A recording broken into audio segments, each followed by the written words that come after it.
오늘을 사는 이야기, 여기는 맨디 라디오입니다.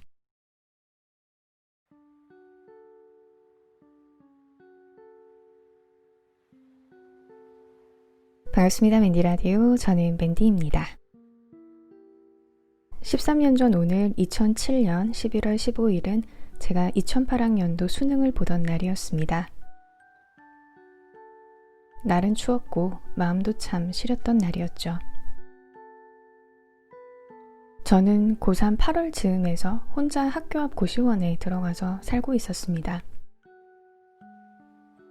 원래 살던 아파트는 제가 다니던 고등학교에서 걸어서 5분 정도에 있었죠.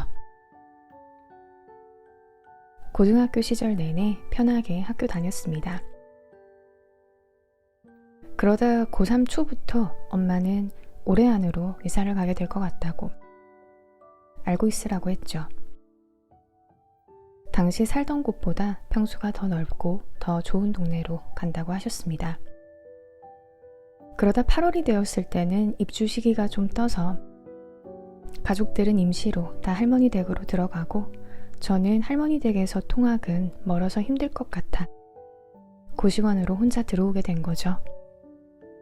처음에는 입주까지 얼마 걸리지 않을 거라고 했는데 그 다음부터는 언제 새 집으로 가냐는 제 질문에 계속 두고 봐야 한다는 알 수 없는 말만 엄마가 계속했습니다. 뭔가 미심쩍고 이상한 듯 했지만 제가 할 수 있는 일은 변화된 제 환경과는 상관없이 수능 대박, 그걸 위해 공부하는 것 뿐이었죠. 그렇게 이사는 이루어지지 못했고 3달가량 고시원에서 지내다 수능 전날에 할머니 댁으로 가서 하룻밤 자고 수능 고사장으로 향하게 됐습니다.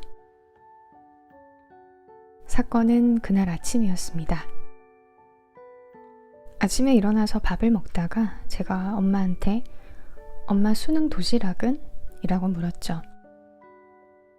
그랬더니 엄마는 오늘 급식 안 해? 라고 대답을 했습니다. 가뜩이나 수능 전날에 잠도 제대로 못 자고 19년 인생 중 가장 큰 산을 넘는 중이라 극도로 예민했던 저에게 그 대답은 너무 어이가 없어서 말문을 막히게 했죠. 눈물이 나는 걸 간신히 참으며 다른 말 없이 그냥 엄마라고 했습니다.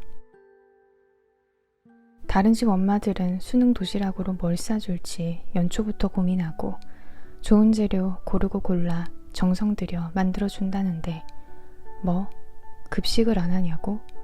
어떻게 그런 말이 나오냐고 화내림도 없었습니다. 어이가 없고 황당했지만 꼭 본인이 불리하면 엉뚱하게 큰 소리를 치는 게 우리 엄마니까. 엄마 당신도 하필이면 깜빡한 게 딸 수능 시험 날 엄마가 유일하게 만들어줘야 하는 수능 도시락인지 그걸 까먹은 자신에게 화가 나서 저런다는 것도 알고는 있었지만 그냥 너무 속상했습니다. 나한테 신경 좀 써주지. 그래서 그날 아침에 먹던 나물 반찬 그대로 대충 싸서 저는 수능 고사장으로 향했죠. 수능 점수는 기대보다 좋지 못했고 재수를 할까 하는 마음도 있었지만 그건 불가능해 보였습니다. 그 즈음 아빠가 그러시더라고요. 부산에 있는 학교를 가는 건 어떠냐고. 당장 제가 서울로 학교 가는 게 경제적으로 부담이라고 하셨죠.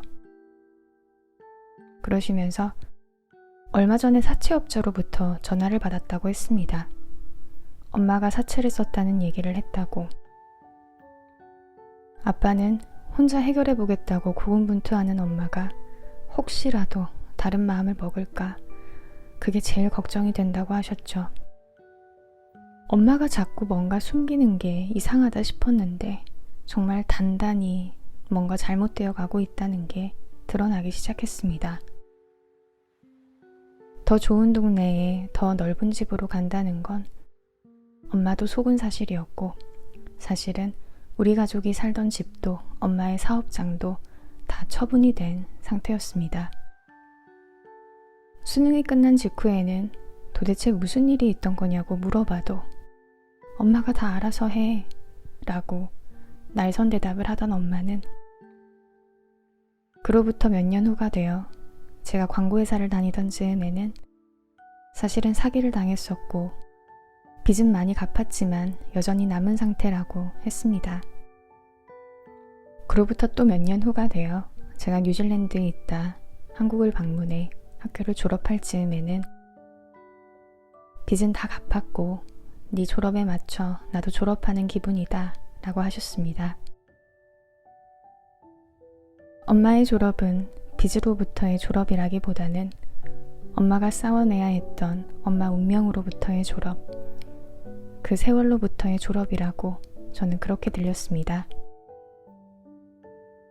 엄마의 딸이 19년 인생에서 가장 큰 산을 넘는다 낑낑대던 그날, 하필이면 45년 엄마 인생에서 엄마도 가장 힘든 시기를 겪어내고 있던 중이었죠.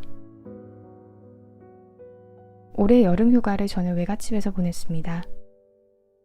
부산에서 엄마는 출발하고 저는 서울에서 출발을 하면서 엄마가 전화로 그랬습니다. 뭐 먹고 싶은 거 없어? 그래서 제가 그랬죠. 엄마, 나 수능 도시락 다시 싸줘. 그랬더니 엄마는 응, 알았어 라고 했습니다. 웬 수능 도시락?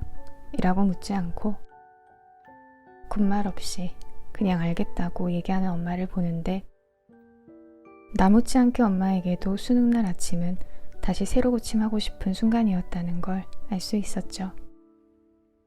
엄마는 상다리가 휘어지게 잡채에 갈비에 많은 걸 외갓집에서 차려줬고 저는 그걸 맛있게 먹었습니다. 이제는 수능 도시락이라는 말에 괜히 서러워지지 말자. 늦었지만 나도 수능 도시락 받았다. 때로는 그 누구의 잘못이 아닌데도 서로에게 오래 상처가 되는 일이 있기도 합니다. 엄마라고 나에게 그러고 싶었을까? 엄마라고 내 수능날 그러고 싶었을까? 엄마를 너무나 이해하면서도 어쩔 수 없이 수능 도시락이라는 단어는 늘 제 마음을 시큰하게 했죠. 그래서 조금은 짓궂고 얄밉게 다시 그 순간을 엄마와 제 앞에 불러왔습니다. 엄마는 미안했다, 속상했다 그런 말 대신에 그때라 못했다고 얘기했습니다. 힘든 시기를 벗어나기 위해 너무나 고생했던 엄마에게 이제는 그 시기가 과거가 되었다는 게 저는 좋았습니다. 오늘도 들어주셔서 감사합니다. 저희 엄마 굉장히 쿨하고 젊은 저보다 더 진보적이고 멋있고 강하면서도 속은 여린 예쁜 사람입니다. 저도 살면서 힘들어 보니까 부모님 생각 참 많이 나더라고요. 엄마도 참 발버둥 쳐도 크게 달라지지 않는 시간 속에서 너무 힘들었겠다. 그런 생각. 그리고 때론 그 누구의 잘못도 아닌 잘못. 그 잘못은 참 책임 소재를 분명하게 하기 어렵습니다. 가족이라 서로의 운명을 안고 그냥 함께 가는 것 같아요. 여러분 한 주 동안 수고 많이 하셨습니다. 저는 환절기 감기를 앓고 있습니다. 네, 참 제가 건강이 최고다 이렇게 외치면서도 이 환절기 감기 앞에서는 늘 좀 속수무책인 것 같아요. 네, 여러분 감기 조심하시고요. 좋아요와 구독 눌러주시면 찾아오시는 길이 더 편하실 거고요. 사연 있으신 분들은 hellomandyradio@gmail.com으로 보내주시기 바랍니다. 그럼 여러분 우리 또 만나요. 이상 맨디였습니다.